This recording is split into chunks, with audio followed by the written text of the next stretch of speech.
ሃይማኖት በሉ ፖለቲካችን ትዳራችን በቃ አንዳንድ እህቶች ባሎቻቸውን ለማናደድ እኛ መጽሐፍ ላይ ምን ይላል መሰላችሁ አንድ ሴት ማታ ቤት ገብታ በመንገድ ላይ ብዙ ወንድ ልታይ ትችላለች መልካም ከባሏ የበለጠ መልካም ለሷ ግን በአለም ላይ ካሉ ሰዎች መርጣ ብፌውን አንስታለች ሌላ ወንድ ማየት ነውር ነው አቤት ዛሬ ያየሁት ወንድ አይባልም አቤት ዛሬ ያየኋት ስታምር ጸጉሯ ሲያምር አይባል ድርሻን አንስታል እንደ ሰው ብፌ ላይ የምን መልከስከስ ነው ነውር ነው መጽሐፉ ይከል ማርያም ነው የምላችሁ እኮ ይትግበር በዘታቀና ለበሲት ከሲራክ 37 ላይ ሚስትን የሚያስቀና ነገር አትናገር ማለት ነው አቤት ዛሬ ያየኋት ሴት ጸጉሯ አረዛዘሙ ምን ማለት ነው ትዳር እየበተንከው ነው ታውቋል ምናልባት የሚስት ጸጉር አጭር ቢሆን እኮ ትዳር ሰዓት በለው ዋ በለው የቂመኛ ሰው ጸሎት ማለት በሾህ መካከል እንደተዘራ ዘር ነው አበባ ማለት ነው ወይዘሮ ገሌ ነግቶ ለኪዳን ነጠላቸውን አንጠልጥሎ ቤተክርስቲያን ነው አቶ ገሌ ጋቢያቸውን ለብሰው ቅዳሴ ነው ወይዘሮ ገሌ ይባል ያ አበባ ነው እግዚአብሔር እኛ አይተናል ጋቢ ለብሶ እንደሄደ ነጠላ ለብሳ እንደሄደች አይተናል እቺ ሴትዮ እግዚአብሔር ጋር ተገናኝታ ነው ተላትማ ነው የመጣችው ትልቁ ጥያቄ እሱ ነው እቢሮ ሰው ያስለቀስ አንተ በጋቢ ተጠቅለ እንደበቆሎ ሸት ብትገተር አንተ ነው የሰማም እግዚአብሔር እሱ ያለቀሽው የንባሽ ብዛት ይጠብልን የኛን ኃጢአት ያለቀሽው የንባሽ ብዛት ይጠብልን የኛን ኃጢአት የማንን እግር ማጠብ ነው በእውነት እንደው እዚህ ውስጥ በወሬ ከሚስታችሁ ጋር የተጣላችሁ ወንዶች የላችሁም ሳይሆን አይቀርም ብላችሁ ገምታችሁ በግምት ሳይሆን አይቀርም ፊቱን አጥቁሮብኛል ኮከብ አይወደውም ከነንትና ጋራ ይውላል ይሄን ሳያደርግ አይቀርም ብላችሁ የተጣላችሁ የተለያያችሁ ሰዎች የላችሁም አለን አልባ አድርጉ ኢየሱስ ክርስቶስ ስለ ይሁዳ መረጃ ነው ዕውቀት ነው ያለው ንገሩኝ እስኪ መረጃ ነው ዕውቀት ነው እንደው ነው ተሳልመ ከሆነ ተላትመን የተመለስከው መላተም እንለዋለን እሱ በቤት ሰራተኛሽን እያስለቀሽ ጎረቤት ጋር እየተናከሽ ባልሽን እያስለቀሽ እዚህ መተሽ ብታለቅሽ ሶፍት ጠጥቶት ይቀራል እንባሽ በፍጹም እሱ ጸሎት አይሰማም እግዚአብሔር ስለ ጸሎታችን ያልተሰማው እኛ ስላልጸለይን እግዚአብሔር ከመስማት አቁሟል እንደምእመናን በማርያም ንገሩኝ እግዚአብሔር መስማት አቁሟል ትንቢተ ኢሳይያስ ምዕራፍ 59 ቁጥር 1 ተመልከቱ ጌታዬ ሆነ ደም ግባት አልባ ጀርባው በጅራፍ ስለኔ ደማ የኔን መገረፍ እርሱ ተገርፎ ክብር ለበሰኝ ልብሱ ተገፎ ክብር ለበሰኝ ልብሱ ተገፎ ልብ አድርጉ ይሁዳ ስጋ ወደሙን ተቀብሎ ለምን ተኮነነ ሲባል ይሁዳ ጥሩ ምግብ ነበር ያገኘው ሆዱ በሽተኛ ነው ቂመኛ ነው በቀለኛ ነው ግፈኛ ነው ለምሳሌ አንድ ሽቶ ልብሳችሁ ላይ ብትረጩት ልብሱ ቆሻሻ ቢሆንና ሽቶ ብትረጩት ሽታው ምን አይነት ነው የሚሆነው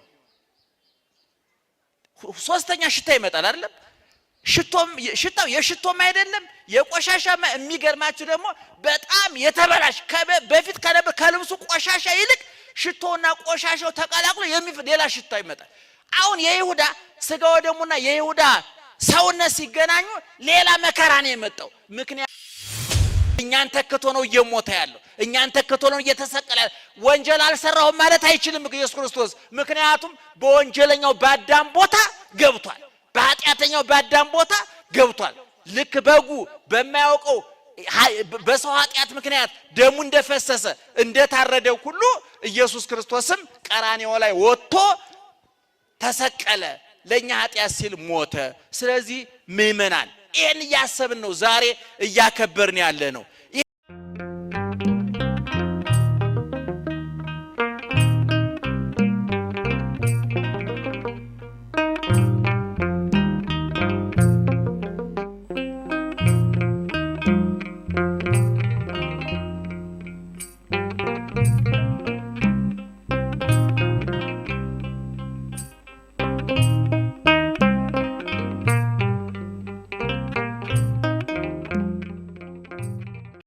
በስመ አብ ኧረ በስመ አብ በሉ። ለማንኛውም በስመ አብ ወወልድ ወመንፈስ ቅዱስ አህዱ አምላክ አሜን። ክቡራን የእግዚአብሔር ቤተሰቦች ምእመናን በእግዚአብሔር ስም እንዴት ዋላችሁ? እንዴት ዋላችሁ?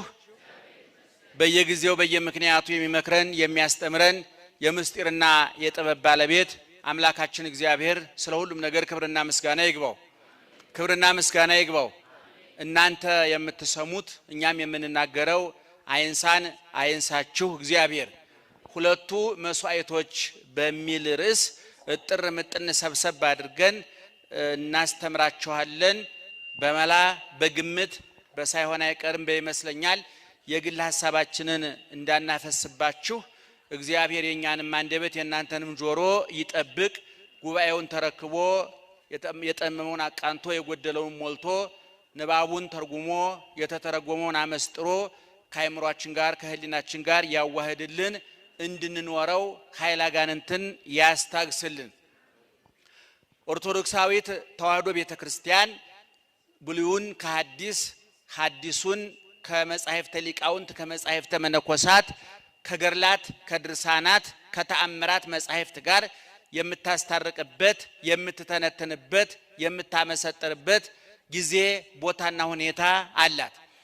ኦርቶዶክሳዊት ተዋሕዶ ቤተክርስቲያንን ሁልጊዜ እንደምንላችሁ በሙሉ ቁመናዋ ለመገንዘብ በሙሉ ቁመናዋ ለማገናዘብ በሙሉ ቁመናዋ ለማወቅና ለመረዳት ለሌላውም ለማስረዳት ቤተክርስቲያኒቱን ማወቅ ያስፈልጋል።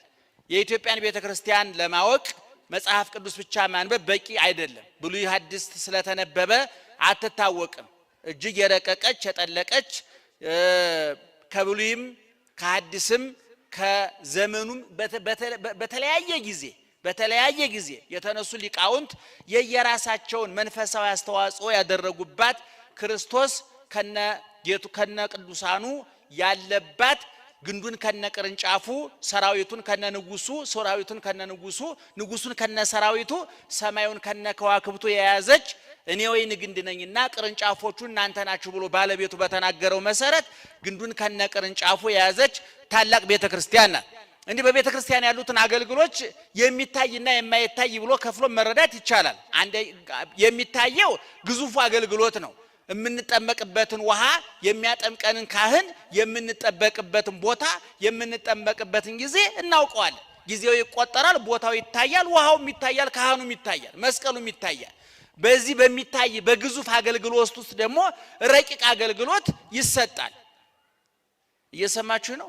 ታቦቱን ስናነግስ ታቦቱን ያከበሩትን ካህንም ታቦቱንም በአይናችን እናየዋለን። በዛ ውስጥ የምናገኘው ጸጋ ግን በአይነ ነፍስ በአይነ ልቡና በሃይማኖት አይን የሚታይ እንጂ ይሄ በየግንባራችን ላይ በተለጠፈው በአምፖል መሰል አይን የሚታይ አይደለም። ስለዚህ ቤተክርስቲያኒቱ የማይታይ ጸጋ በሚታይ አገልግሎት የምትሰጥ ቤተክርስቲያን ናት። ለምሳሌ ይሄ ሳምንት ከእሑድ ሆሳዕና ከ6 ሰዓት ጀምሮ እስከ ዓርብ 12 ሰዓት ድረስ 5 ቀን ተኩል ይሆናል። ከሆሳዕና 6 ሰዓት ከእሑድ ዕለት ካለፈው እሑድ ማለት ነው እስከ ነገ ማታ 12 ሰዓት ድረስ 5 ቀን ተኩል ይሆናል። ይሄ የ5500 ዘመን ምሳሌ ነው። በመጽሐፍ ቅዱስ በመዝሙረ ዳዊት 89 እና በቅዱስ ጴጥሮስ መልእክት ምዕራፍ 3 መሰረት ሁለቱም ቅዱስ ዳዊት በብሉይ ኪዳን ቅዱስ ጴጥሮስ በአዲስ ኪዳን አንዲት ቀን በጌታ ዘንድ እንደ 1000 ዓመት ናት ይላል። አንድ ቀን እንደ 1000 ዓመት ናት ይላል። ስለዚህ 5 ቀን ተኩል ወደ 1000 ሲመነዘር ስንት ይሆናል ማለት ነው? 5500 ዓመት ይሆናል ማለት ነው። ስለዚህ ከእሑድ 6 ሰዓት ጀምሮ እስከ ነገ ማታ ድረስ በብሉይ ኪዳን ውስጥ እንዳለን ክርስቶስ ከመወለዱ በፊት የደረሰብንን መከራ የደረሰብንን ስቃይ እግዚአብሔርን ማጣት ምን ማለት ነው? ከእግዚአብሔር መለየት ምን ማለት ነው? ከገነት መባረር ምን ማለት ነው? ፍዳውን መከራውን ስቃዩን የደረሱበት ነቢያት አይተውታል። እኛ በጸጋው ዘመን በአዲስ ኪዳን ውስጥ ስላለን እግዚአብሔርን ስላገኘን ስጋውን ስለበላን ደሙን ስለጠጣን በ40 በ80 ቀን ከስላሴ ስለተወለድን የጥሉ ግድግዳ ከተናደ የለያየን መጋረጃ ከተቀደደ ጥል ከቀዘቀዘ ከፈረሰ ከታረቅን በኋላ ጥሉን በመስቀሉ ገደለ ተብሎ ከተነገረለት በኋላ ስለተገኘን እንጂ ያ ዘመን የመከራ ዘመን እንደሆነ የስቃይ ዘመን እንደሆነ ይታወቃል። የጨለማ ዘመን ነው፣ የሞት ዘመን ነው፣ የኩነኔ ዘመን ነው፣ እግዚአብሔርን ያጣንበት ዘመን ነው፣ ከእግዚአብሔር የተለየንበት ዘመን ነው። ለዚህ ነው ሊቃውንት አዳም ከገነት ከተባረረ በኋላ ያለቀሰውን እንባ ማንም ሰው ሊያለቅሰው አይችልም አሉ። ምክንያቱም እኛ አሁን ገነትን አጣን ብለን ነው የምናለቅሰው። መጀመሪያም አልገባንም። ለምን አንገባም ብለን ነው እየተጣላን እያለቀስን ያለ ነው። አዳም ግን ገብቶ የወጣ ነው፣ አግኝቶ ያጣ ነው። ምንም ከሌለው ሰውና አግኝቶ ካጣ ሰው የትኛው ነው ችግር የሚጎዳው? እስኪ ንገሩኝ። አቤት አግኝቶ ካጣ ሰውና እንደው ከመሰረቱ ድሃ ከሆነ ሰው የትኛው ይሻላል? አቤት ከመሰረቱ ድሃ እንኳን የለም። ከመሰረቱ ሀብታም ከመሰረቱ ድሃም የለም። እውነቱን ለመናገር ማንም ከሜዳ ተነስቶ ሀብታም ሊሆን ይችላል፣ ማንም ከሜዳ ተነስቶ ድሃ ሊሆን ይችላል። ግን የትኛው የበለጠ መከራ ይጸናበታል? አግኝቶ ያጣ። አሁን እኛ ገነት መንግስተ ሰማያት ገነት አልገባንም ነበር። አዳም ባይወጣ ኑሮ እንገባ ነበር እያልን ነው እያለቀስን ያለ ነው። አዳም ግን ገብቶ የወጣ ነው። ስለዚህ የገነት ጣዕሙን አይቶታል፣ የአበባውን ሽታ አይቶታል፣ የገነትን ምቾት አይቶታል። እግዚአብሔር ጧት ማታ እየመጣ እየጎበኘው እነ ቅዱስ ሚካኤል እነ ቅዱስ ገብርኤል ረቂቃን ኃያላን ሰማያውያን መንፈሳውያን መላእክት እየመጡ እየጎበኙት ቡና ጣጮች ጎረቤቶቹ መላእክት ነበሩ በገነት። ይገርማቸዋል። ያንን ያጣው አዳም። ስለዚህ ዋልቦቱ ለአዳም ካልህሊና ዘንበለ ብካይ ላይለ ኃጢአቱ አዳም ጧት ማታ እየየስል ሲያነባ የነበረው እግዚአብሔርን ያህል ጌታ መገነትን ያህል ቦታ በገዛ ጥፋቴ አጣሁኝ እያለ ነው እንጂ ያለቀሰው ሌላ አልነበረም። ስለዚህ ያንን ማጣት ከባድ ነው። ብሉይ ኪዳን ማለት ያንን ያጣንበት ዘመን ነው። ይሄ ሳምንት ቅዳሴ አንቀድስም፣ ሕፃናት ክርስትና አይነሱም፣ ሰዎች ቢሞቱ አይፈቱም፣ መስቀል አንሳለምም፣ ሰላም አንባባልም። በጣም ብዙዎቹ ስርዓቶቻችን ይቀራሉ። ምን ማለታችን ነው? ክርስቶስ ባይወለድ ባይጠመቅ ባይሰቀል ባይሞት ባይቀበር ባይነሳ ኖሮ በዚህ ስቃይ ውስጥ ነበር የምንኖረው ማለታችን ነው። በዚህ መከራ ውስጥ ነበር የምንኖረው ማለታችን ነው። እና ይሄንን እንግዲህ 5 ቀን ተኩሏ እንኳን እንዴት ትከብዳለች አይደለም? ስግደቱ እንደው እንዳቅማችን እንደው ጎንበስ ቀና ያልንባትም ራሱ እንዴት መከራ እንዴት ይከብዳው ነውቱን ለማለት ከየግን። ስለዚህ ቤተክርስቲያኒቱ ያንን ለማሳየት የሚዳሰስ የሚጨበስ ስራ ሰርታልናለች ከእሑድ 6 ሰዓት እስከ ነገ ማታ ድረስ። በዚያ መካከል የዛሬዋ ሐሙስ የምን ቅዱስ ነው የምትሉት? ለምን ነው እንደዛ የሚባለው? እስኪ ንገሩኝ። የረከሰና የተቀደሰ ቀን አለ? እስኪ ንገሩኝ። የቀን ቅዱስ ነን አይደለም? አርብ ይሄ ማለት በግልባጩ መቼም ረቡዕ የቀን ርኩስ እያልን አይደለም አይደለም? አርብ ሐሙስ የቀን ቅዱስ እንላለን። እንደው በተፈጥሯችን ምክንያቱ ምንም ቢሆን አናውቅም፣ ግን ሐሙስ ደስ ይላል አይደለም? መንፈሳችን ደስ ይላል። ዙሮ ግን ይቺ ሐሙስ በ5 ቀን ተኩሉ መካከል የመጣች ናት። በዚህ ቀን ቅዳሴ ይቀደሳል። የሚገርመው ነገር ቅዳሴው ሲቀደስ ራሱ እንደዚህ ወት ቅዳሴ አይደለም። በለሆሳስ ነው የሚለው፣ ቀስ ብሎ ያለ ጩኸት ነው የሚለው። ጸናጽል አይመታም። ምክንያቱም ጸናጽል የዮሐንስ መጥምቅ ምሳሌ ነው። ዮሐንስ መጥምቅ ገና አልመጣም እያልን ነው። ቅዳሴያችን ተንሱ ለጸሎት ሲባል እኛ የምንለው ሌላ ነው። ሰላም ለኩልክሙ ሲባል ሌላ ነው። እስከዛሬ እንደምንለው አይደለም። ለምንድን ነው ይቺ ሐሙስ ማለት? በኦሪት ዘፍጥረት እየሰማችሁ ነው። በኦሪት ዘፍጥረት ምዕራፍ 14 ላይ አንድ ታሪክ ተጽፏል። መልከጼዴቅ የሚባል ካህን ነበረ። አብርሃምን ታውቁታላችሁ። አብርሃም ለመልከጼዴቅ እጅ መንሻ ይዞ ሄዶ ነበረ። መልከጼዴቅ ደግሞ ለአብርሃም ስንዴና ወይን ሰጥቶት ነበረ። አባቶቻችን በመልከጼዴቅ ጊዜ በብሉይ ኪዳን ማለት ወንጌል ብቅ ብላ ጠፍታለች። ምክንያቱም ኢየሱስ ክርስቶስ ስጋዬን የበላ ደሜን የጠጣ የዘላለም ሕይወት አለው ብሎ የሰጠን በብሉይ ኪዳን ነው በሐዲስ ኪዳን? እስኪ ንገሩኝ እስቲ። በብሉይ ኪዳን ነው በሐዲስ ኪዳን? በብሉይ ኪዳን ነው አይደለም? በሐዲስ ኪዳን ነው አይደለም? አሁን መልከጼዴቅ የነበረው ደግሞ ክርስቶስ ከመወለዱ 2000 ዓመት በፊት ነው። እንግዲህ የዛሬ 4000 ዓመት የነበረ ሰው ነው ማለት ነው። አብርሃም ሲመጣ አብርሃም ከሀብቱ ከአስር አንድ አውጥቶ ለመልከጼዴቅ አስራት ሰጠ፣ እጅ መንቻ ሰጠ ለካህኑ። መልከጼዴቅ ደግሞ በስንዴና በወይን ያስታኩት ነበር አለና ስንዴና ወይን ሰጠው ይላል። ስንዴው የስጋው ወይኑ የደሙ ምሳሌ ነው። ወንጌል በመልከጼዴቅ ጊዜ ብቅ ብላ ጠፍታለች። አሁን የዛሬዋም ሐሙስ ራሱ እንደዛው ነው። በሕማማት ውስጥ ብቅ ያለች አንደኛ። ሁለተኛ ደግሞ በዚህ ምሽት ኢየሱስ ክርስቶስ ነገ የሚቆረሰው ስጋዬ የሚፈሰው ደሜ ይሄ ነው ብሎ ዓርብ ሊሰቀል ሐሙስ ማታ ለደቀ መዛሙርቱ ስጋውን የሰጠበት መስዋዕተ ሐዲስ የሐዲስ ኪዳኑን መስዋዕት የሰራበት ነው። እንግዲህ ቅድም እንደነገርኳችሁ የትምህርታችን ርዕስ ምንድነው ብያችኋለሁ? አቤት አረ ምእመናኑ ሁለቱ ጮክ በሉ። ሁለቱ ስንት ናቸው? ምንድናቸው? መስዋዕቶች ናቸው። እንግዲህ የብሉይ ኪዳኑና የሐዲስ ኪዳኑ መስዋዕት ላሳያችሁ ነው። እንዲያው መቼም ምእመናን አትቀየሙኝም። የጥንት ቅኔ ልንገራችሁ። መቼስ የትን በለው እናንተው ጋር ነው የምንለው። መቼም የቆየ የጥንት ቅኔ ነው። የዛሬ 400 500 ዓመት ገደማ የተደረገ በጥንት በብራና መጽሐፍ ጫፍ ላይ የተገኘ ቅኔ ነው እና ሊቃውንቱ በእውነት ኦርቶዶክሳውያን የተዋህዶ ሊቃውንት ጨዋታቸውም ቀልዳቸውም ሳቃቸውም ለቅሷቸውም ከመጻሕፍት ጋር የተገናኘ ነው። ሌላ አልቧልታ ወሬ ተራ ወሬ የላቸው፣ ተራ ንግግር የላቸው።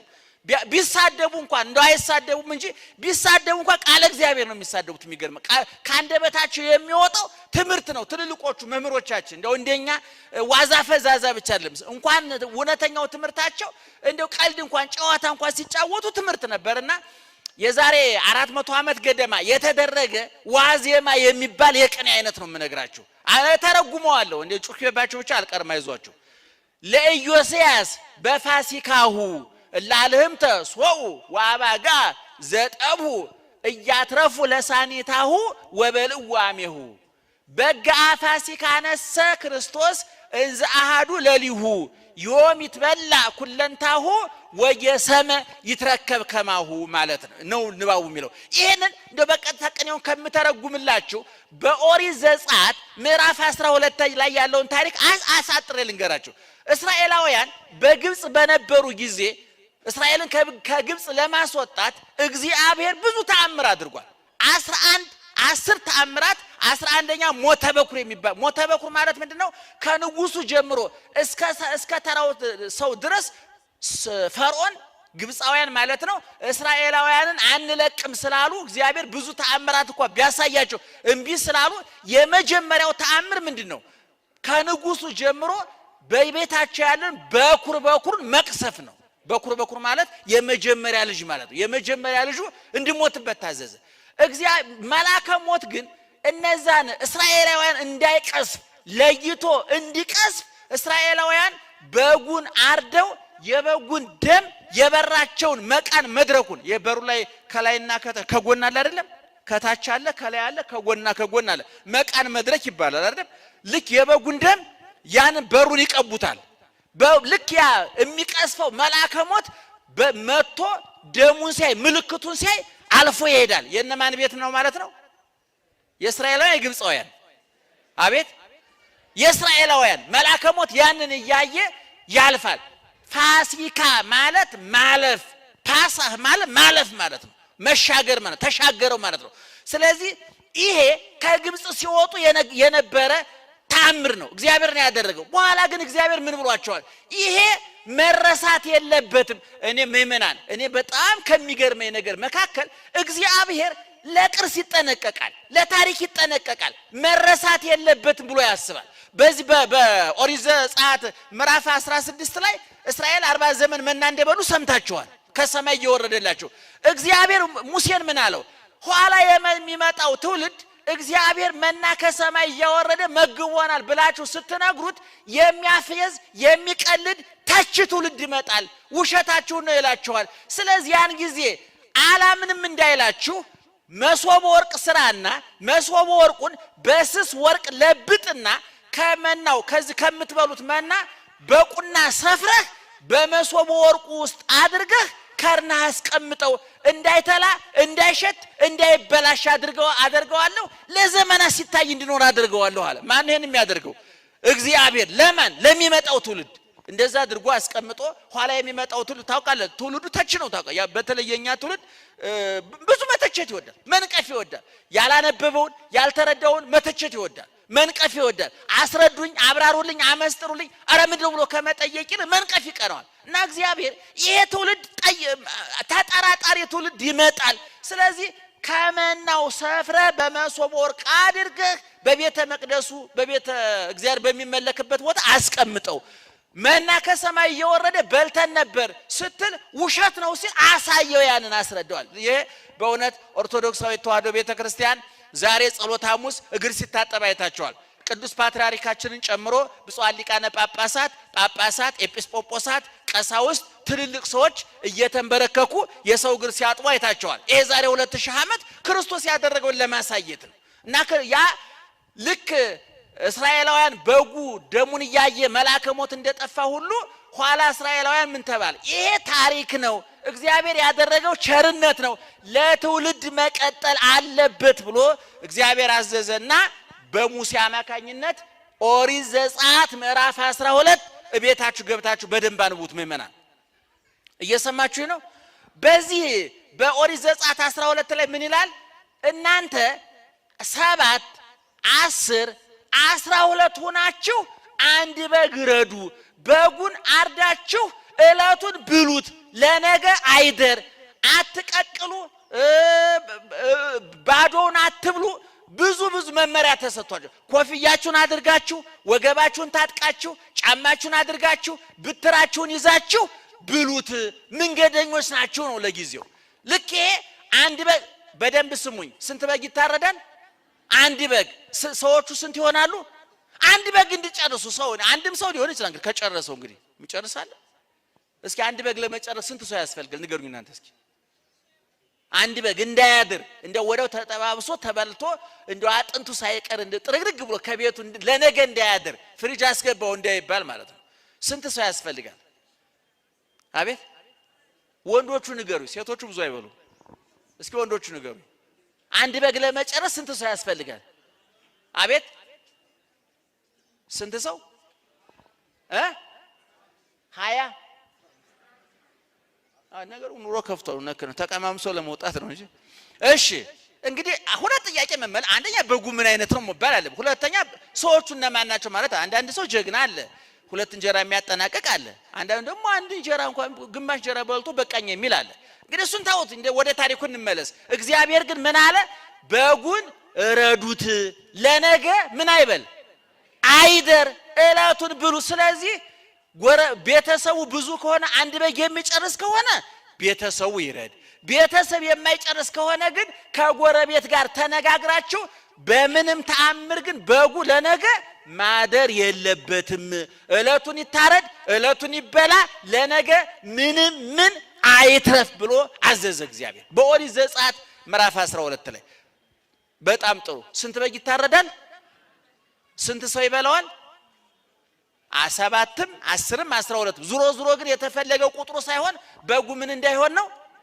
አቤት በብሉይ ኪዳን በሐዲስ ኪዳን በብሉይ ኪዳን የትምህርታችን ርዕስ ምንድነው ብያችኋለሁ ሁለቱ መስዋዕቶች ናቸው ያ በጉ እለቱን ይበላል ለነገ የሚተርፍ የለም በየቤቱ ደግሞ የሚታረደው የተለያየ በግ ነው ምናልባት አዲስ አበባ ውስጥ 5 ሚሊዮን ሰው ቢኖርና በየቤቱ ይበላ በጣም ብዙ ሺህ በጎች አልቀዋል ማለት ነው የብሉይ ኪዳኑ ማለት ነው ሌላ ሁለተኛው ደግሞ ይሄ ምሳሌው ሲሆን እዛው ብሉይ ኪዳን ጋር ሆነን በብሉይ ኪዳን አንድ ሰው ኃጢአት ሲሰራ ወደ ቤተ መቅደሱ በብሉይ ኪዳን ነው ማለት ወደ ቤተ መቅደስ በግ ይዞ ይመጣል ወይም ደግሞ ደም ያለው እንስሳ ሲታረድ ደም የሚፈሰው እንስሳ ይዞ ይመጣል ለምሳሌ በግ ይዞ ይመጣል እንበል በግ ይዞ ይመጣና ከካህኑ ፊት ይቆማል ካህኑ እንደዚህ ይቆማል በጉ እንደዚህ ይቆማል ሰውየው ኃጢአተኛው እንደዚህ ይቆማል ስንት ነገር አለ ማለት ነው እዚህ ጋር ማን ቆሟል እዚህ አቤት እዚህ አሁን ይሄ ሰውየው ለዚህ ለካህኑ ኃጢአቱን ይናገራል በኃጢአተኛውና በካህኑ መካከል የቆመ ምን አለ በግ አለ ኃጢአተኛው ለዚህ ለካህኑ ኃጢአቱን ይናገራል ሰርቅ ያለው ገድያ ያለው ምን ብያለው ሊሆን ይችላል ዝርዝር ጉዳዩን አናቀው በጉ ይሄን ንግግር ቆሞ እያዳመጠ ነው። እሱ የሚያውቀው ነገር የለም። ኃጢአተኛውና ካህኑ እየተነጋገሩ ነው። ይህ ኃጢአተኛው ካህኑን ለካህኑ ተናግሮ ከጨረሰ በኋላ ካህኑ ማን ላይ አቤት በበጉ ላይ እጁን ይጭንና ይጸልያል። ለምን? የዚህ ሰውዬ ኃጢአት በካህኑ ጸሎት አማካኝነት ወደ በጉ እንዲሸጋገር ማለት ነው። በጉ ስለ ኃጢአቱ የሚናገር የሚያውቀው ነገር አለ።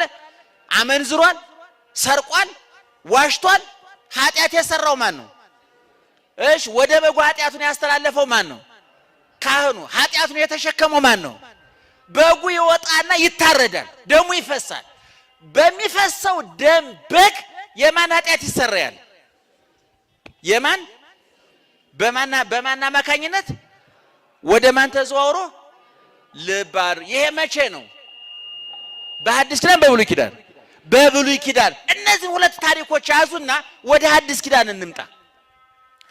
ኢየሱስ ክርስቶስ ዓርብ ሊሰቀል ሐሙስ ማታ በማቴዎስ ወንጌል ምዕራፍ 26ም በዮሐንስ 13ም በሚገባ ተጽፏል። በሉቃስም ተጽፏል። ከደቀ መዛሙርቱ መካከል ሂዱና ሁሩ ሀገረ ዘቅድሜክሙ፣ ወደፊታችሁ ወዳለው ሀገር ሂዱ፣ በዛ ወትረክቡ አሐደ ብእሴ ዘይጸውር ጻሕበ ማይ፣ ውሃ በማሰሮ በገንቦ የተሸከመ ሰው ታገኛላችሁ። ወበልዎ እንዲህ በሉት ይቤለከ ሊቅ፣ መምህራችን እንዲህ ብሏል፣ በኀቤከ ገብር ፋሲካ ምስለ አርዳኤ፣ ከደቀ መዛሙርቴ ከተማሪዎች ጋራ በአንተ ቤት ፋሲካን አከብራለሁ ብላችሁ ንገሩት። ለማን? ለሰውየው። እነማን ናቸው የሚነግሩት? ሐዋርያት። ሰውየው ምን ተሸክሟል?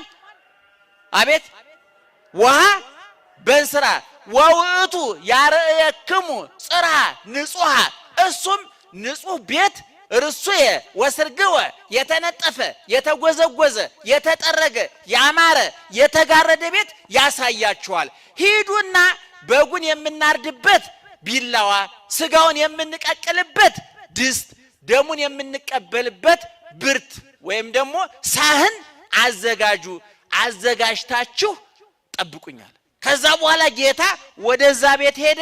ቤቱ ተጠርጓል፣ ተወልሏል፣ ተነጥፏል፣ መጋረጃው ተጋርዷል፣ ንጽህናው ተጠብቋል፣ በጉ ተዘጋጅቷል፣ የሚታረድበት ቢላዋ፣ ደሙን የሚቀበሉበት ሳህን፣ ደሙን ስጋውን የሚቀቅሉበት ድስት ተዘጋጅቷል። በዛ ቤት ኢየሱስ ክርስቶስ ፋሲካ አደረገና ወዳው ይሄን ካደረገ በኋላ ወደ ዮሐንስ ወንጌል ስንመጣ የደቀ መዛሙርቱ ወምቅድመ በዓለ ፋሲካ ሶበ ኮነያም፣ ከፋሲካ በፊት ወደ አብ የሚሄድበት የሚሞትበት ማለት ነው ቀን እንደደረሰ አውቆ አፍቀሮሙ ለሊያው፣ ወዳጆቹን ወደዳቸው፣ ወለዝሩፉ አፍቀሮሙ፣ እስከ ወዳኛው ወደዳቸው ይልና እዛው ራስ ሲበሉ ሰይጣን በይሁዳ ልብ ገባ ይላል። ከዛ በፊት ግን ኢየሱስ ክርስቶስ 12ቱን ሐዋርያት ደርድሮ ፊት ለፊት ሐዋርያ በወንበር እነሱ ተቀምጠው እሱ ውሃ በሳፋ በገበቴ በኩስኩስት በምንም በሉት አቅርቦ አደግድጎ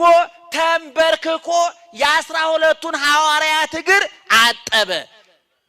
መላእክት የሚንበረከኩለት፣ ሰማይ ዙፋኑ፣ ምድር የእግሩ መረገጫ የሆነችለት እግዚአብሔር በረቀቀ ባህሪው በመጠቀ ክብሩ በማይሻር መንግስቱ ሞት በማያውቀው ባህሪው በወጀብና በአውሎ ነፋስ ውስጥ መንገድ አለው እግዚአብሔር። በኖህ ጊዜ ፍል ውሃ አዝንቦ ብዙ ሚሊዮን ሰው የቀቀለ እግዚአብሔር፣ በሰዶም በገሞራ እሳት ያዘነመ እግዚአብሔር፣ የኢያሪኮን ግንብ በዝማሬ ያፈረሰ እግዚአብሔር፣ በኢያሱ አድሮ ፀሐይን ያቆመ እግዚአብሔር፣ በኤልያስ አድሮ ሰማዩን 3 ዓመት ከ6 ወር የዘጋ እግዚአብሔር፣ አናንያ አዛርያ ሚሳኤልን በመላኩ አድሮ ያዳነ እግዚአብሔር፣ እስራኤልን መና ከደመና እያወረደ ውሃ ካለት እያፈለቀ 40 ዓመት የመገበ ያጠጣ እግዚአብሔር፣ ፈርዖንን ከነ 600,000 ሰራዊቱ በኤርትራ ባህር ያሰጠመ እግዚአብሔር፣ ኃያሉ እግዚአብሔር፣ የነገስታቱ ንጉስ የጌቶቹ ጌታ እግዚአብሔር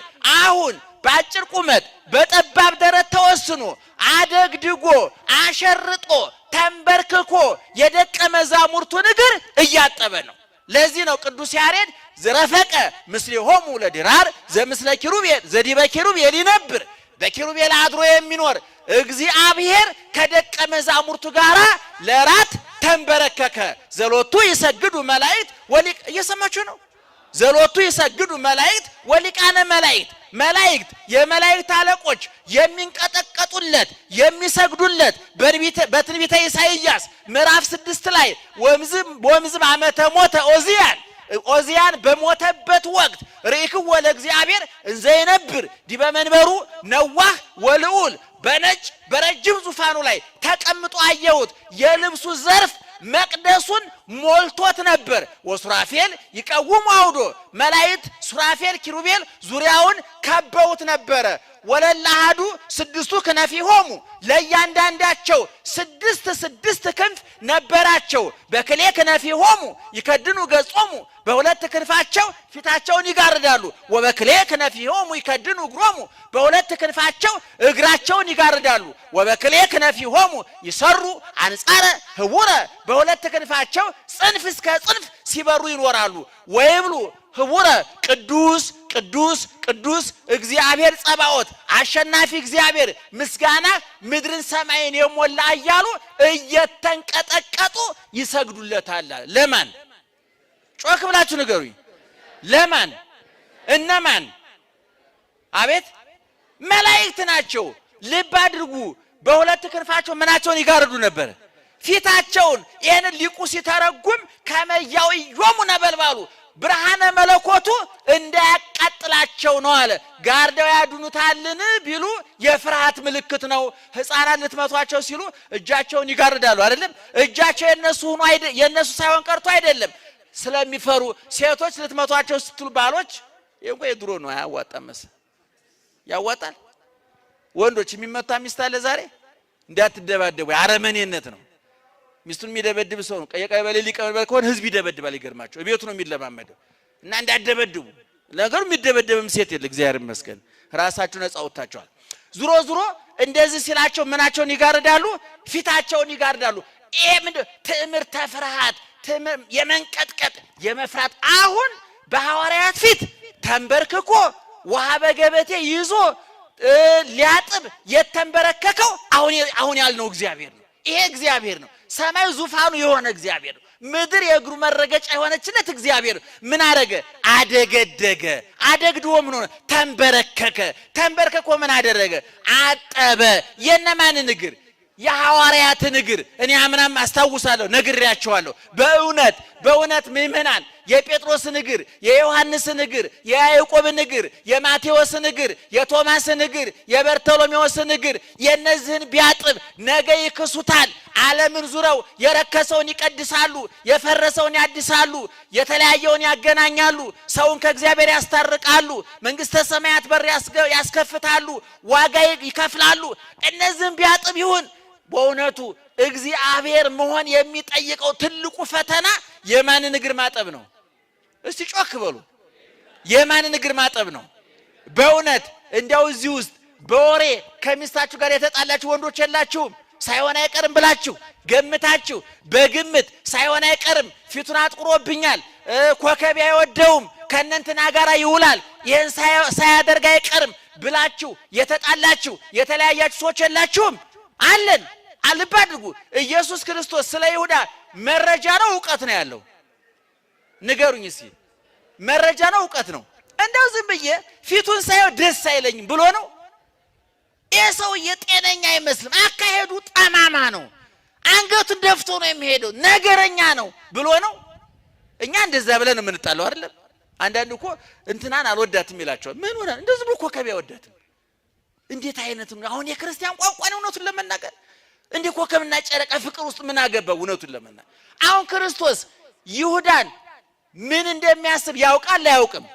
ይፈትን ልበ ወኩላያተ እግዚአብሔር ልብና ኩላሊትን መርምሮ ያውቃል። እንዳው በዚህ በዮሐንስ ወንጌል ምዕራፍ 2 ላይ የመጨረሻዎቹ 2 ቁጥሮች ስታነቧቸው ወይፈቅድ ይንግርዎ ግዞ ለሰብ የሰውን ጠባይና ባህሪ ሊያስረዱት አይፈልግም ማለት እስመ ለሊሁ ያአምሮ ለሰብ እሱ ራሱ ሰው ምን ያደርገዋል? ያውቀዋል አለ። አሁን ልብ አድርጉ።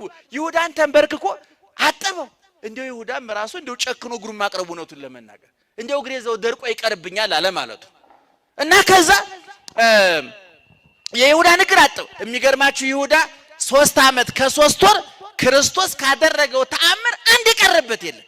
ሐዋርያት ስልጣን ሲቀበሉ በማቴዎስ ወንጌል ምዕራፍ 10 ላይ ድውይ ፈውስ፣ ሙት አስነሳ ተብሎ ስልጣን ተሰጥቶታል። ሐዋርያት እግራቸውን ሲታጠቡ ታጥቧል። ሐዋርያት ሥጋው ደግሞ ሲቀበሉ ይሁዳ ተቀብሏል አልተቀበለም? ጮክ ብላችሁ ንገሩኝ። አቤት። እና ሥጋው ደግሞ ከተቀበለ ለምን ተኮነነ? ሥጋው ደግሞ የተቀበለ ይኮነናል አይኮነንም? አቤት። እሺ ተውት፣ ሊቃውንቱ ያሉትን ልናገር እኔ። ለምሳሌ ነጭ በመረቅ ይላል ትርጓሜው ላይ ምን ማለት መሰላችሁ? ጥሩ ምግብ ምንድነው በእኛ ክትፎ። ለምሳሌ አሁን ጾሙ ሲፈታ በጣም ጥሩ የተሰራ ክትፎ ህይወት የሚሆነው ጤና የሚሆነው ክትፎ ጥሩ ስለሆነ ብቻ አይደለም፣ የሰውየው ሆድ ከክትፎው ጋራ ሰላም መፍጠር አለበት፣ እርቅ መፍጠር። ሰውየው ሆዱ በሽተኛ ከሆነ ምንም አይነት ጥሩ ምግብ ቢመላ ከበሽታ አይተርፍም። ስለዚህ አንድ ምግብ ጥሩ የሚሆነው ጥሩ ሆድና ጥሩ ምግብ ሲገናኙ ነው። እንግዲህ አንዳንዱ ሰው ምግብ ሲበላ ታውቃላችሁ፣ ከመበላቱ በፊትም አንቧ ይጠጣል፣ ከበላ በኋላም አንቧ ይጠጣል። ከመበላቱ በፊት የሚጠጣው መንገድ ጠራጊ ነው፣ ከበላ በኋላ የሚጠጣው ደግሞ አስታራቂ ነው። የገባውን ታረቁ፣ ተስማሙ፣ አይዟችሁ ባይ ነው። እንግዲህ አይደለም። አሁን ልብ አድርጉ። ይሁዳ ሥጋው ደሙን ተቀብሎ ለምን ተኮነነ ሲባል ይሁዳ ጥሩ ምግብ ነበር ያገኘው፣ ሆዱ በሽተኛ ነው፣ ቂመኛ ነው፣ በቀለኛ ነው፣ ግፈኛ ነው። ለምሳሌ አንድ ሽቶ ልብሳችሁ ላይ ብትረጩት ልብሱ ቆሻሻ ቢሆንና ሽቶ ብትረጩት ሽታው ምን አይነት ነው የሚሆነው? ሶስተኛ ሽታ ይመጣል አይደለም? ሽታው የሽቶም አይደለም የቆሻሻ። የሚገርማችሁ ደግሞ በጣም የተበላሽ በፊት ከነበር ከልብሱ ቆሻሻ ይልቅ ሽቶና ቆሻሻው ተቀላቅሎ ሌላ ሽታ ይመጣል። አሁን የይሁዳ ሥጋው ደሙና የይሁዳ ሰውነት ሲገናኙ ሌላ መከራ ነው የመጣው። ምክንያቱም ሥጋውን ለመብላት መጀመሪያ ንስሐ መግባት ያስፈልጋል። በአንደኛ ቆሮንቶስ ምዕራፍ 11 ላይ ስታነቡ ይህን ሥጋ ሳይገባው የበላ የጠጣ ዕዳ መርገም ይሆንበታል፣ በላ መቅሰፍቱን በላ ይላል። ንስሐ ገብቶ ታጥቦ ተዘጋጅቶ ከምናውቀው ንስሐ እንገባለን፣ ከማናውቀው እግዚአብሔር ይጠብቀናል። የምናውቀው እንታጠባለን፣ የቀረውን እግዚአብሔር ያነጻዋል። ስለዚህ ይሁዳ ከነክፋቱ ስለነበረ ያን ሥጋ የበላው መከራ እንጂ ያመጣበት ድህነት ሊያመጣለት አልቻለም። ከዛ በኋላ እንግዲህ ይሁዳን ተንበርክኮ አጠበ ብያቸዋለሁ። ይሄ ከባድ ትዕግስት ነው። ልክ በዚሁ ቀን ደቀ መዛሙርት ይሄን ካደረገ በኋላ ነገ በመስቀል ላይ የሚቆረሰው ሥጋዬ ይህ ነው፣ በመስቀል ላይ የሚፈሰው ደሜ ይህ ነው ብሎ እንካችሁ ብሉ ጠጡ፣ ለአዲስ ሥርዓት ይሁናችሁ ብሎ ሰጣቸው ነው። ማን የሰጣቸው? መቼ የሚቆረሰው? እሺ በመስቀል ላይ የሚቆረሰውን ሥጋ ዛሬኛ እናገኘዋለን አናገኘውም? የት? በቤተ ክርስቲያን። ደሙ እናገኘዋለን አናገኘውም? ሐዋርያት የተቀበሉት ሥጋው ደሙ ዛሬኛ እንቀበላለን አንቀበልም? የት እናገኘዋለን? ቅድም በብሉይ ኪዳን አንዱ በግ ሲታረድ 7 12 እና 24 እኮ አላልኩም እንዴ? 7 10 12 አንዱ በግ እንዲያልቅ ነው። ዙሮ ያ የብሉይ ኪዳኑ በግ ዕለቱን ታርዶ ዕለቱን ምን ይሆናል? ለነገ ማደር አለበት የለበትም? አሁን ቅድም ቅኔውን ያነበብኩላችሁን ቅኔ ልተርጉምላችሁ። በብሉይ ኪዳን አለ ሊቁ ብዙ በጎች ታርደዋል፣ ብዙ ፍየሎች ታርደዋል። ነገር ግን ለነገ እንዳያድር ታዞ ነበር አለ። የኛ በግ የቀራንዮ በግ የድንግል ማርያም በግ ዮሐንስ መጥምቅ እነሆ የዓለምን ኃጢአት የሚያስወግድ የእግዚአብሔር በግ ብሎ ቅዱስ ጳውሎስ ፋሲካችን ክርስቶስ ታረደ ብሎ የመሰከረለት ዮሐንስ ወንጌላዊ በራእዩ ዓለም ሳይፈጠር የታረደው በግ በደብረ ጽዮን ቆሞ ነበር ብሎ የመሰከረለት የኛ በግ ኢየሱስ ክርስቶስ ግን ቀራንዮ ተሰዋ፣ በቀራንዮ ታረደ፣ ዕለቱን በልቶ ለነገ እንዳያድር ተብሏል አልተባለም? ሐዋርያት የዛሬ 2000 ዓመት በሉለት ጠጡለት፣ እኛም ዛሬ እንበላዋለን እንጠጣዋለን፣ እስከ ዓለም ፍጻሜ ድረስ ሲበላ ሲጠጣ ይኖራል። ከብሉይ ኪዳን መስዋዕት ይሄ ይለያል አለ ባለቅኔው። ጥሩ ቅኔ አይደለም? አይ ምቀኝነት የጥንት ቅኔ ነው። እንደው ቅኔውን በነግራችሁ መቼም ጊዜያችሁ መጨረስ ነው ብዬ ነው እንጂ እንደው መምህራኑ ቢኖሩ ያሉት ይሰሙኛል። በጣም እጅግ የረቀቀ የመጠቀ ቅኔ የተቀኙትና ዙሮ ምእመናን የብሉይ ኪዳኑ መስዋዕት እዛው ተበልቶ እዛው ይቀራል።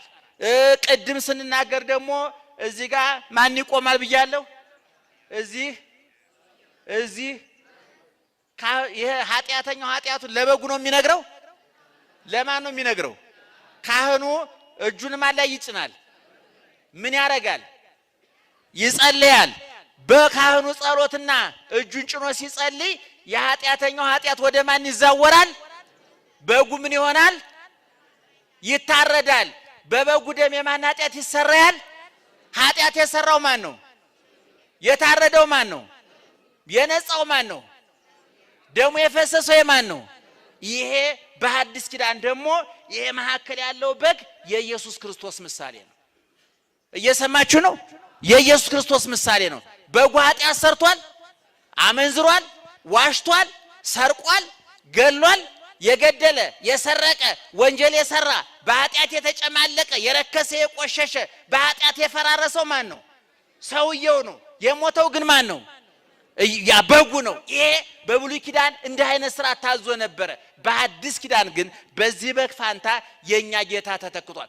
ካህኑ ሲጸልይና ኃጢአቱን ሲጭንበት የሰውየውን በጉ አጉረምርሟል። አቤት በሰው ኃጢአት እኔ ለምን እንታረዳለሁ ብሏል? ተናግሯል። በካህኑ ፊት አልተናገረም። ኢየሱስ ክርስቶስ በጲላጦስ ፊት ቆሞ ለምን አትናገርም? ከሳሶቹ ስቀለው ስቀለው እያሉ ይንጫጫሉ፣ ይጮሃሉ። ክርስቶስ ግን ተናገረ? ዝም አለ? ዝም አለ። በጉ ተናግሯል? አልተናገረም። የማን ኃጢአት ተሸክሟል በጉ? የዚህን ሰውዬ ኃጢአት፣ የእኛን ኃጢአት ይዞ ክርስቶስ ቀራንዮ ወጣ። አልተናገረም። በጉ ምን ነው በሰው ኃጢአት እኔ እነዳለሁ፣ እኔ እታረዳለሁ፣ እጠበሳለሁ አላለም። ኢየሱስ ክርስቶስ የእኛን ኃጢአት ይዞ በጲላጦስ ፊት ቆመ። አልተናገረም።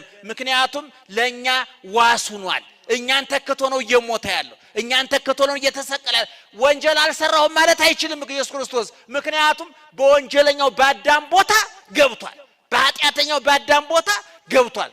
ልክ በጉ በማያውቀው በሰው ኃጢአት ምክንያት ደሙ እንደፈሰሰ እንደታረደው ሁሉ ኢየሱስ ክርስቶስም ቀራንዮ ላይ ወጥቶ ተሰቀለ፣ ለኛ ኃጢአት ሲል ሞተ። ስለዚህ ምእመናን ይሄን እያሰብን ነው ዛሬ እያከበርን ያለ ነው። ይሄን እያነግን ነው። እንግዲህ ጠቅለል ለማድረግ ያህል ሁለት ነገር ተናግሬ ልጨርስ። አንደኛ ኢየሱስ ክርስቶስ የቃልም የተግባርም መምህር ነው። ኢየሱስ ክርስቶስ ይናገራል፣ ያደርጋል፣ ባደረገው ይፈርዳል፣ በፈረደው አይጸጸትም። ስሙኝ፣ እግዚአብሔር ይናገራል፣ እግዚአብሔር ያደርጋል፣ ባደረገው ይፈርዳል፣ በፈረደው አይጸጸትም።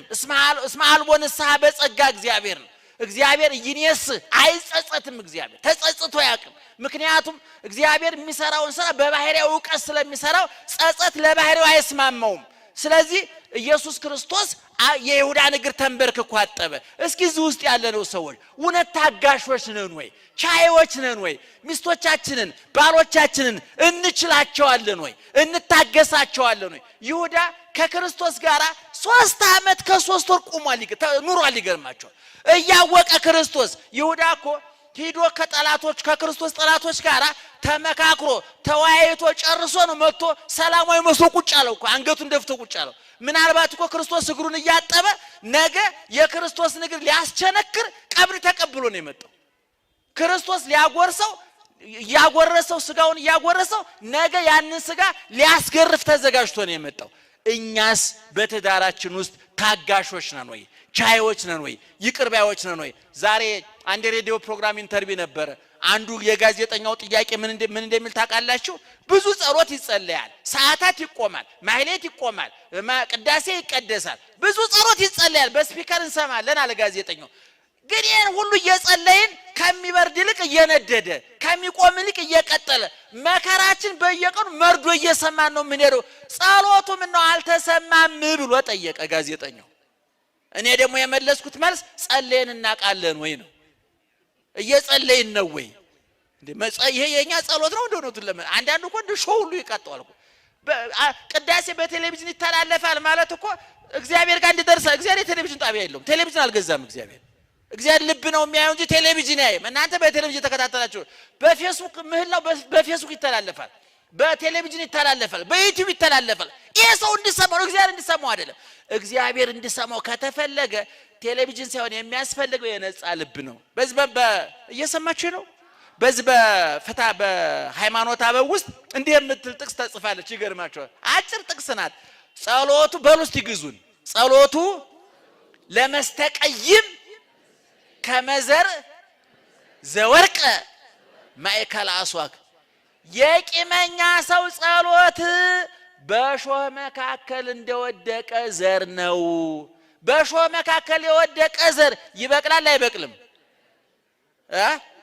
አይ ይበቅላል አይበቅልም? እሺ ከፍ ይላል ከፍ አይልም? ያብባል አያብብም? ያብባል። ግን አንድ እህል የሚዘራው አበባውን ለማየት ነው። ገበሬ ባቄላ የሚዘራው ገበሬ ባቄላ ይዘራል አይደል? ባቄላ አበባው ያምራል ይባላል አይደል? ነው ግጥም ሰምቻለሁ። የባቄላ አበባ የሚመስለው አይኑ የሚል ግጥም ሰማሁኝ። ይመስላል አይና የባቄላ አበባ ይመስላል ይባላል። ሊገጣቢዎቻችሁ ዙሮባቸው ካልሆነ አላውቅም። እኔ ለነገሩ የአይን ጣጣ አይመለከተኝም። የሚመለከታችሁ ዘው ተርጉሙት። እንግዲህ ትልልቅ አይን ያላችሁ ሰዎች ግን አንድ ገበሬ እህል የሚዘራው አበባውን አይቶ ለመዝናናት ነው ለመዝናናት ነው። ግን በአበባው ተስፋ ይሆነዋል። ምኑን እያሰበ አቤት ፍሬውን እያሰበ። ስለዚህ እህል በሾህ መካከል የተዘራ አለ በቀለ አበበ። ግን የአንድ እህል የመጨረሻ ግቡ ማበብ ነው። ግቡ ምንድን ነው? ማፍራት ነው። ወደ ላይ አድጎ እንዳያፈራ እሾሁ ጨቁኖ ረግጦ ያዘው። የቂመኛ ሰው ጸሎት ማለት በእሾህ መካከል እንደተዘራ ዘር ነው። አበባ ማለት ምን ማለት ነው? ወይዘሮ ገሌ ነግቶ ለኪዳን ነጠላቸውን አንጠልጥሎ ቤተክርስቲያን ነው። አቶ ገሌ ጋቢያቸውን ለብሰው ቅዳሴ ነው። ወይዘሮ ገሌ ይባል ያ አበባ ነው። እግዚአብሔር እኛ አይተናል። ጋቢ ለብሶ እንደሄደ ነጠላ ለብሳ እንደሄደች አይተናል። እቺ ሴትዮ እግዚአብሔር ጋር ተገናኝታ ነው ተላትማ ነው የመጣችው? ትልቁ ጥያቄ እሱ ነው። እቢሮ ሰው እያስለቀስክ አንተ በጋቢ ተጠቅለህ እንደ በቆሎ እሸት እዚህ ብትገትር አንተን አይሰማም እግዚአብሔር። እሱ እሸት ነው። እዚህ ተሳልመ ከሆነ ተላትመን የተመለስከው መላተም እንለዋለን። እሱ በቤት ሰራተኛሽን እያስለቀሽ ጎረቤት ጋር እየተናከሽ ባልሽን እያስለቀሽ እዚህ መተሽ ብታለቅሽ ሶፍት ጠጥቶት ይቀራል እንባሽን። በፍጹም እሱ ጸሎት አይሰማም እግዚአብሔር። ስለ ጸሎታችን ያልተሰማው እኛ ስላልጸለይን እግዚአብሔር ከመስማት አቁሟል። እንደምእመናን በማርያም ንገሩኝ፣ እግዚአብሔር መስማት አቁሟል? ትንቢተ ኢሳይያስ ምዕራፍ 59 ቁጥር 1ን ተመልከቱ። ቦኑ ይሰም በዝኔ ወቦኑ ይክል አድህኖ በእዴ ጆሮዬ ከመስማት አልደነቆረም፣ እጄም ከማዳን አላጠረም። ነገር ግን አለ ነገር ግን በእኔና በእናንተ መካከል ኃጢአታችሁ ግድግዳ ሆኖ ቆሟል ነው የሚለው። ስለዚህ በስፒከር ቅዳሴ ስለተቀደሰ ማህሌት ስለተቆመ ሰዓታት ስለተቆመ አሁን ደግሞ ይገርማቸዋል። እኔ ሁሉንም ሃይማኖቶች የተጠናወታቸው በሽታ ልናገር፣ መቼም አትቀየሙኝ። እልህ አሁን አንድ ፕሮቴስታንት አጠገባችሁ ሲያልፍ በሰላም ሲያልፍ የነበረው ሰውዬ እኮ ነው ማተብ ያየ ሰው ያደረገ ሰው ኢየሱስ ጌታ ነው ይላል። ይሄ ሰውዬ ኢየሱስን ለማስደሰት አይደለም፣ ወልደ ኢየሱስን ለማበሳጨት። አንድም ኦርቶዶክስ አጠገቡ ጴንጤ እንዳለ ካወቀ ምንድነው ማርያም ወይ እንወድሻለን። አሁን ማርያም ለማስደሰት አይደለም፣ አጠገቡ ገብረ ማርያም የሚባለውን ጴንጤ ለማናደር ነው። ይሄ ሰማይ አይደርስም። ይሄ በፖለቲካውም ይሄ ነው ታውቃላችሁ። ፖለቲካ እኔ እውነቱን ለመናገር አገር እንዲቀና ከተፈለገ ከእልህ ነፃ መውጣት ያለባቸው 3 ነገሮች ልንገራችሁ፣ ያዙልኝ። ሃይማኖት በሉ፣ ፖለቲካችን፣ ትዳራችን። በቃ አንዳንድ እህቶች ባሎቻቸውን ለማናደድ እኛ መጽሐፍ ላይ ምን ይላል መሰላችሁ? አንድ ሴት ማታ ቤት ገብታ በመንገድ ላይ ብዙ ወንድ ልታይ ትችላለች፣ መልከ መልካም፣ ከባሏ የበለጠ መልከ መልካም። ለሷ ግን በዓለም ላይ ካሉ ሰዎች መርጣ ብፌውን አንስታለች። ሌላ ወንድ ማየት ነውር ነው። አቤት ዛሬ ያየሁት ወንድ አይባልም። አቤት ዛሬ ያየኋት ሴት ስታምር ጸጉሯ ሲያምር አይባልም። ድርሻህን አንስተሃል። እንደ ሰው ብፌ ላይ የምን መልከስከስ ነው? ነውር ነው። መጽሐፉ ይከል ማርያም ነው የምላችሁ እኮ ይትግበር በዘታ ቀና ለበሲት ከሲራክ 37 ላይ ሚስትን የሚያስቀና ነገር አትናገር ማለት ነው ነው። አቤት ዛሬ ያየኋት ሴት ጸጉሯ አረዛዘሙ ምን ማለት ነው? ትዳር እየበተንከው ነው ታውቋል። ምናልባት የሚስት ጸጉር አጭር ቢሆን እኮ ትዳር እሳት በለው ውሃ በለው። የእሳት የበላው እግዚአብሔር ተጣልቶ አይደለም። ሚስጥር ምላስ አላርፍ ብሎ ነው። በገዛ እጅ ነው። እና ደህና ደሩ። ወልድን ፍቅር ሳበው ከሰማይ ሀገሩ እርሱ ድሃ ሆነ ልጆቹ እንዲከብሩ የሚለውን ዝማሬ አብራችሁ እንዲዘምሩ በፍቅር ቃል ጠይቃለሁ።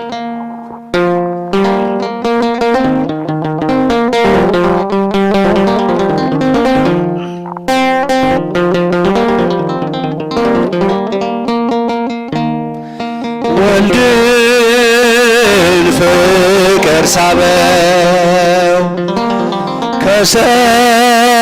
ከሰማይ ሀገሩ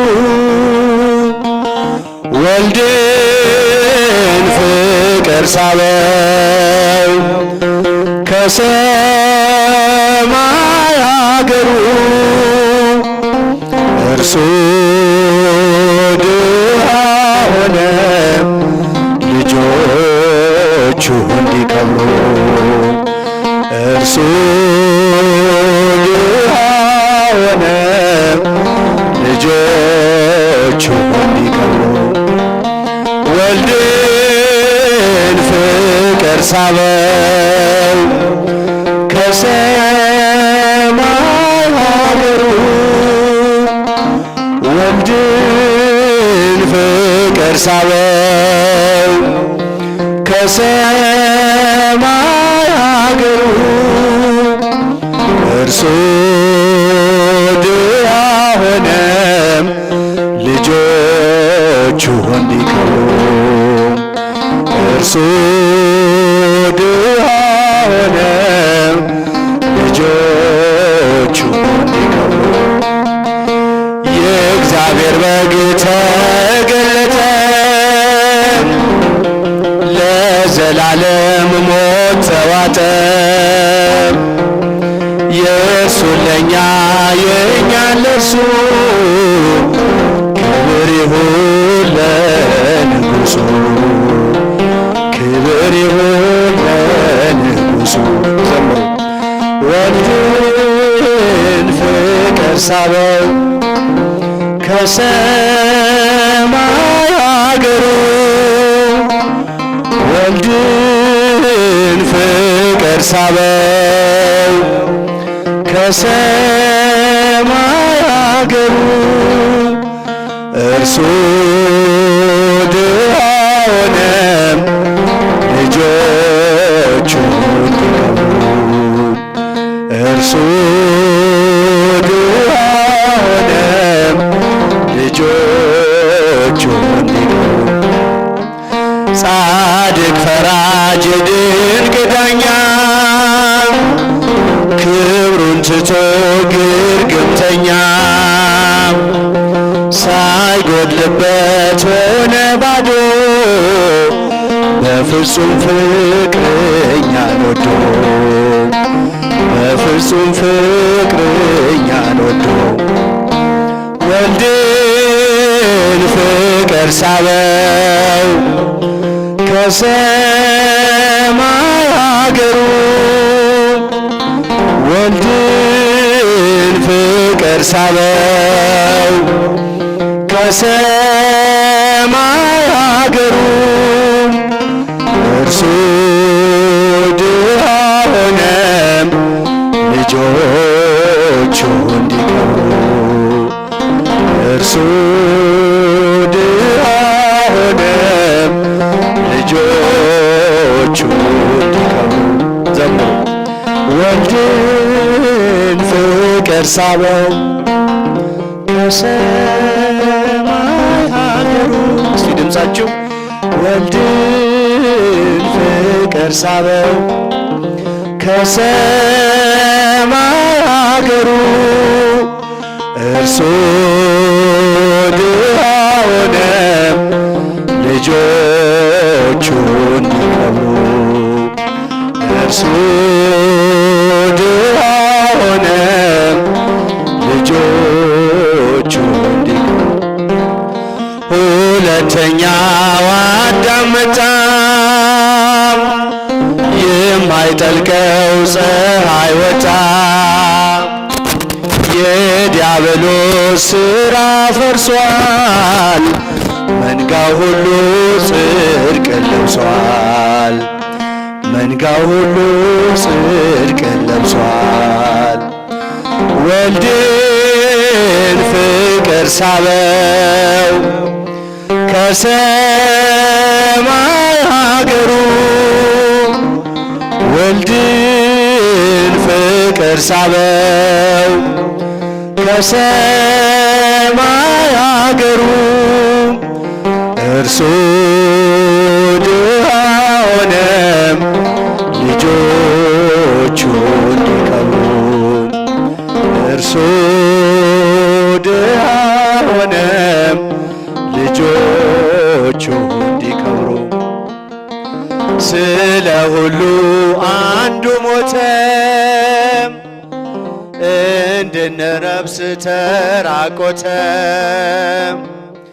በከፈለው የደም ዋጋ ባለጸጋ አዲስ ሆንን ባለጸጋ ወልድን ፍቅር ሳበው ከሰማይ ሀገሩ ወልድን ፍቅር ሳበው ከሰማይ ሀገሩ እርሱ ሆነም ልጆቹ እንዲከብሩ እርሱ ድሃ ሆነም ልጆቹ እንዲከብሩ ስለ ሁሉ አንዱ ሞተም እንድንለብስ ተራቆተም በከፈለው የደም ዋጋ አዲስ ሆንን ባለጸጋ አዲስ ሆንን ባለጸጋ ወልድን ፍቅር ሳበው ከሰማይ ሀገሩ ወልድን ፍቅር ሳበው ከሰማይ ሀገሩ እርሱ ድሃ ሆነም ልጆቹ እንዲከብሩ እርሱ ድሃ ሆነም ልጆቹ እንዲከብሩ። እስቲ ድምፃችሁ ወልድን ፍቅር ሳበው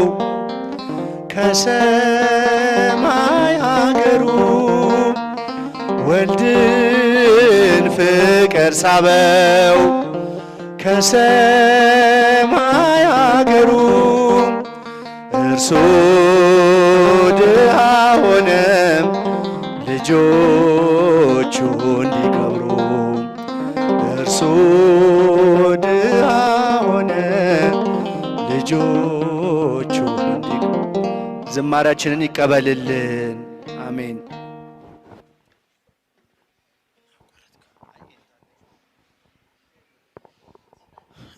እሺ በእውነት ሊቀ ዲያቆናት ሊቀ መዘምራን ቴዎድሮስ ዮሴፍን እግዚአብሔር አምላካችን ቃለ ሕይወትን ያሰማልን፣ ቃለ ሕይወትን ያሰማልን፣ መንግሥተ ሰማያትን ያወርስልን፣ የአገልግሎት ዘመኑን ረዥም ያድርግልን። የወንጌል አገልግሎቱን በዚህም በሀገር ውስጥ ያላችሁ በዚህ በአውደ ምሕረት የምትሰሙ በመላው ዓለም ይህም መርሐ ግብር የምትከታተሉ አሁን ቀጥታ ለጸሎት ሁላችንም እንዘጋጅ። የጸሎተ ሐሙስ የምህላ መርሐ ግብራችን በመላው ዓለም የምትከታተሉ ሁሉ ከዚህ ከታላቁ ከታሪካዊው ጽርሐ አርያም ቅዱስ ሩፋኤል ቤተክርስቲያን የጸሎተ ሐሙስ የስግደት መርሐ ግብር ከዚህ ጀምሮ ይቀጥላል። ወደ ጸሎቱ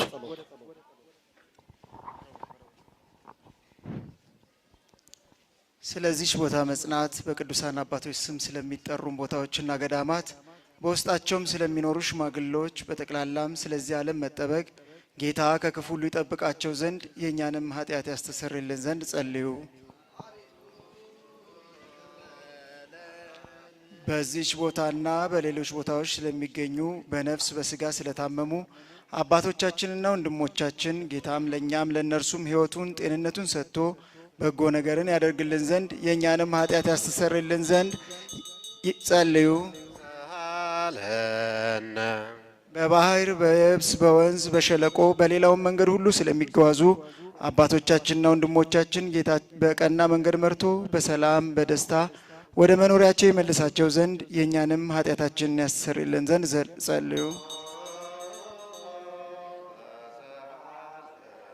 በእርሻ ስለሚገኝ ፍሬ፣ ስለ ዛፎች፣ ስለ ወይኖች፣ በዓለም ውስጥ ፍሬን ስለምታፈራ ዛፍ ሁሉ ጌታ ባርኮ አብዝቶ ከጥፋትም ጠብቆ ለፍጻሜ ፍሬ ያደርሳቸው ዘንድ የእኛንም ኃጢአታችንን ያስተሰርይልን ዘንድ ተሳልህን። አምላካችን ክርስቶስ በገዢዎችና በፈራጆች ሁሉ ፊት ይቅርታና ምሕረት እንዲሰጠን ልቡናቸውንም ሁልጊዜ በቸርነቱ እንዲያራራልን ኃጢአታችንን የሚያስተሰርይልን ዘንድ ጸልዩ። ስለ ሀገራችን ኢትዮጵያ፣ ስለ አስተዳዳሪዎቿ፣ በጠረፎቿ ጠላትን በመከላከል ያሉትን ጌታ በሰላም ይጠብቅ ዘንድ በዓለሙ ሁሉ ስላሉ አብያተ ክርስቲያናት መልካም ነገርን ያስቡ ዘንድ ኃጢአታችንን የሚያስተሰርይልን ዘንድ ጸልዩ።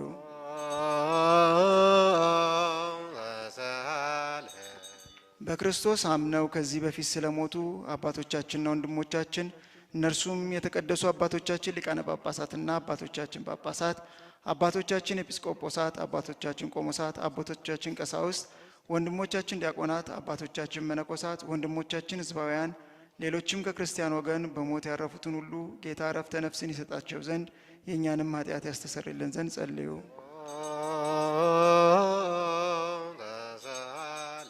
የክርስቲያን እምነት ላልተፈጸመላቸው ወገኖቻችን ጌታ ይባርካቸውና እስከ መጨረሻይቱ ምቅታ ድረስ በቀናች ሃይማኖት ያጸናቸው ዘንድ የእኛንም ኃጢአታችንን ያስተሰርይልን ዘንድ ጸልዩ።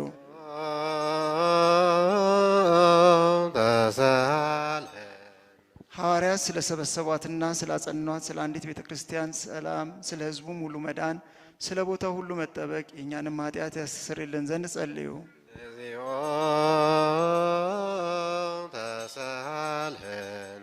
ንዑድ ክቡር ስለሚሆን ስለ አባታችን አባ ማትያስ የኢትዮጵያ ፓትርያርክ የጳጳሳቱ አለቃ፣ ስለ አባቶቻችን የጳጳሳት አለቆች ኤጲስቆጶሳት፣ ስለ ንዑድ ሊቀ ጳጳስ አባ ሄኖክ ሕይወትና አኗኗር ሰፊ ዘመናትን ረጅም ዓመታትን ሰጥቶ በመንበረ ስብከታቸው እያንዳንዳቸውን በሰላም ያጸናቸው ዘንድ የእኛንም ኃጢአት ያስተሰርይልን ዘንድ ጸልዩ።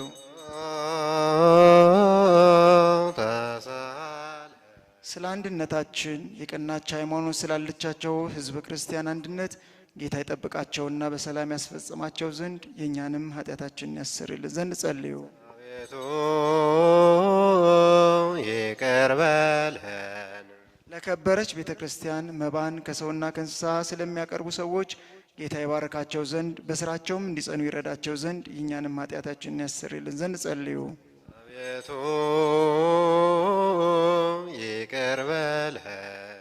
ምእመናን በየስፍራቸው ሁሉ በቸርነት ስለሚያስቡና ለበጎ ነገር ስለሚደክሙ የቀና ሃይማኖት ስላላቸው ሰዎች ሁሉ ጌታ ይባርካቸው ዘንድ ዋጋቸውን የሚሰጣቸው ዘንድ ይቅርታንም የሚያደርግላቸው ዘንድ የእኛንም ኃጢአታችንን ያስተሰርይልን ዘንድ ጸልዩ። አቤቱ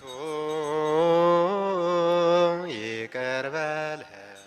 ለቁርባን የሚሆን ስንዴውን፣ ዕጣኑን፣ ዘቢቡን፣ ዘይቱን፣ መብራቱን፣ የሚነበብባቸውን መጻሕፍትን ሌላውንም የቤተ መቅደስ ዕቃ ሁሉ በመስጠት ስለሚያስቡ ሰዎች በመንግሥተ ሰማያት የበለጠ ዋጋ ይሰጣቸው ዘንድ የእኛንም ኃጢአት ያስተሰርይልን ዘንድ ጸልዩ።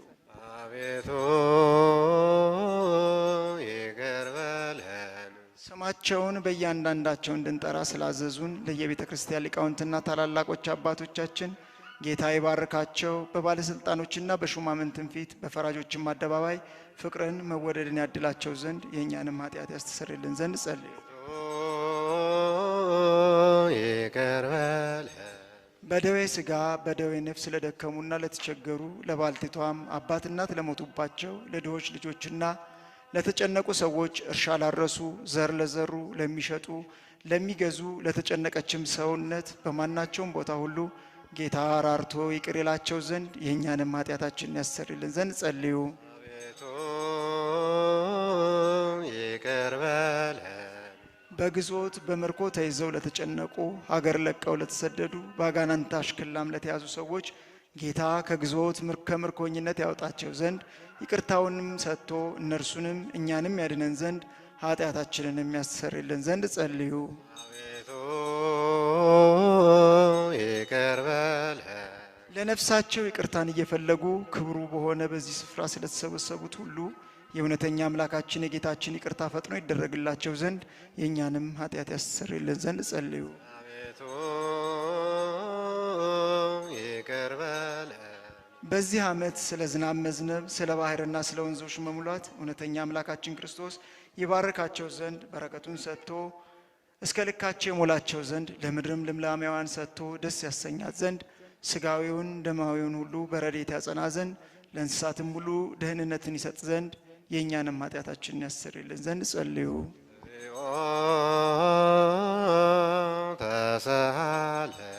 በጸሎታችን እናስባቸው ዘንድ አስቡን አትርሱን ስላሉን ሰዎች እግዚአብሔር በበጎ ያስባቸው ዘንድ በየጊዜውም ሁሉ ይቅር ይላቸው ዘንድ የእኛንም ኃጢአታችንን ያስተሰርይልን ዘንድ ጸልዩ።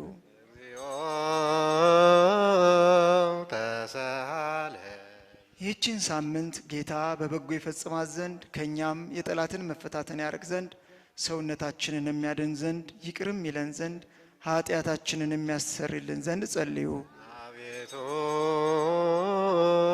ይቅር በለን። ጌታችን አምላካችን ራርቶ ይቅር ይለን ዘንድ ልመናችንን ተቀብሎ ይህችን ሳምንት በደህናና በሰላም ያስፈጽመን ዘንድ የትንሣኤውንም ብርሃን በፍጹም ደስታ ያሳየን ዘንድ ኃጢአታችንን የሚያስተሰርይልን ዘንድ ጸልዩ። አቤቱ ይቅር በለን። ክርስቶስ አምላክነ ዘመጻ ወሃመ በእንቲአነ በሕማማቲሁ ቤዘወነ ወናልልስሞ እስመ ውእቱ ገብረ መድኃኒነ በሕማማቲሁ ቤዘወነ ኪርያላይሶን ኪርያላይሶን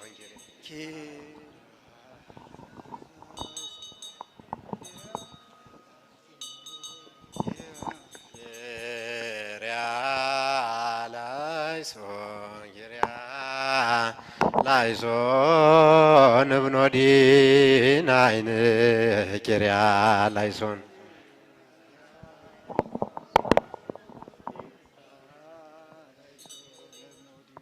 ኪርያ ላይሶን ኪርያ ላይሶን ታኦስን አይን ኪርያ ላይሶን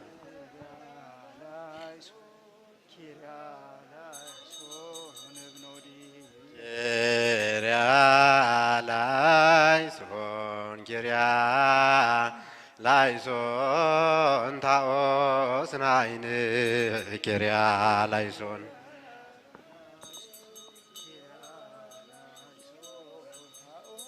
ኪርያ ላይሶን ኪርያ ላይሶን ማስያስን አይን ኪርያ ላይሶን